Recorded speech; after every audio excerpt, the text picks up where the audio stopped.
ইরানের হামলার জবাব দিতে মুখে আছেন ইসরায়েলের প্রধানমন্ত্রী বেনিয়ামিন নেতানিয়াহু, কিন্তু পরম মিত্র যুক্তরাষ্ট্রের সবুজ সংকেত না পাওয়ায় এখন বাকযুদ্ধ শুরু করেছেন, দিচ্ছেন হুঙ্কার। শনিবার জাতির উদ্দেশ্যে দেওয়া ভাষণে ইরানে হামলা চালাতে আবারও নিজের প্রতিশ্রুতি পুনর্ব্যক্ত করেছেন নেতানিয়াহু। ইরানের ব্যালিস্টিক মিসাইল হামলার জবাব দেওয়ার দায়বদ্ধতা রয়েছে বলেও ওই ভাষণে উল্লেখ করেন তিনি। নেতানিয়াহু বলেন, পৃথিবীর কোনো দেশই তার শহর ও নাগরিকদের উপর এই ধরনের হামলা মেনে নেবে না। ইসরায়েলও এর ব্যতিক্রম নয়।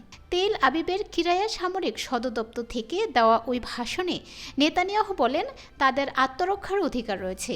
আত্মরক্ষা ধোয়া তুলে 1 বছর ধরে গাজায় আগ্রাসন চালাচ্ছে ইসরায়েল। গেল সপ্তাহে লেবাননে স্থল অভিযান শুরু করে মধ্যপ্রাচ্যের এই বিস্ফোরা।